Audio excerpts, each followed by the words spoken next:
J'ai été chanceux de trouver ce que j'aimais faire, rapidement dans la vie. Rose et moi avons commencé dans le garage de mes parents, quand j'avais 20 ans. On avait travaillé dur, et en 10 ans seulement, Apple est passé de 2 jeunes qui travaillaient dans un garage à une société qui valait plus de 2 milliards avec plus de 4000 employés. On venait de sortir notre nouvelle création, le Macintosh, une année avant, et je venais de fêter mes 30 ans. Et ensuite, j'ai été viré. Comment est-ce que tu peux te faire virer de ta propre société? En gros, quand Apple a commencé à grandir, j'ai engagé quelqu'un que je trouvais très talentueux pour diriger la compagnie avec moi. Pendant la première année, tout se passait bien. Mais ensuite, notre vision du futur a commencé à diverger. Et au final, ça n'allait plus. Quand on est arrivé à ce stade, les directeurs du conseil d'administration ont signé avec lui. Et donc, à 30 ans, j'ai été viré. Et publiquement, en plus. Ce qui a été le centre de mon attention durant toute ma vie était loin. Ça a été dévastateur.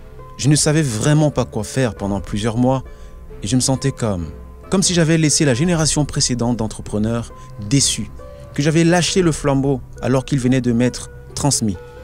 J'ai rencontré David Parker et Bob Noyce et j'ai essayé de m'excuser pour avoir merdé à ce point. C'était un échec public. Et j'ai même songé à quitter la vallée, mais quelque chose commence à se réveiller en moi. J'aimais toujours ce que j'avais fait.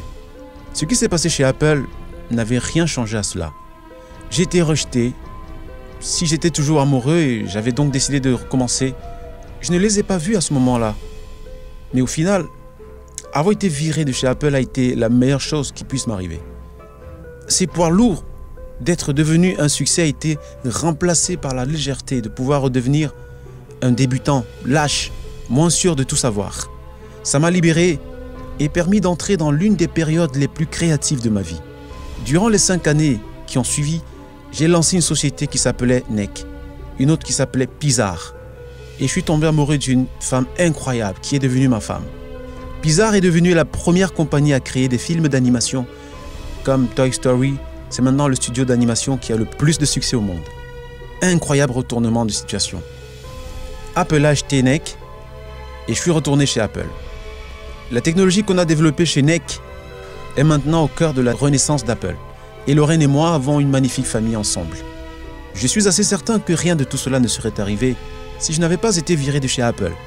C'était un médicament difficile à avaler, mais je pense que le patient que j'étais en avait besoin. Des fois, la vie va te frapper sur la tête avec une brique. Mais ne perds pas la route. Je suis convaincu que la chose qui m'a permis de continuer, c'est que j'aimais ce que je faisais. Vous devez trouver ce que vous aimez. Et c'est autant vrai pour le travail que pour votre partenaire en amour. Mais le travail prendra une grande place dans votre vie. Et la seule façon de faire le bon travail, c'est de faire ce que vous aimez. Et si vous n'avez pas encore trouvé, continuez à chercher, n'arrêtez pas. Comme tout ce qui concerne l'amour, vous le saurez quand vous le trouverez. Comme toute excellente relation, ça devient toujours de mieux en mieux au fur et à mesure du temps. Donc continuez à chercher, ne vous arrêtez pas.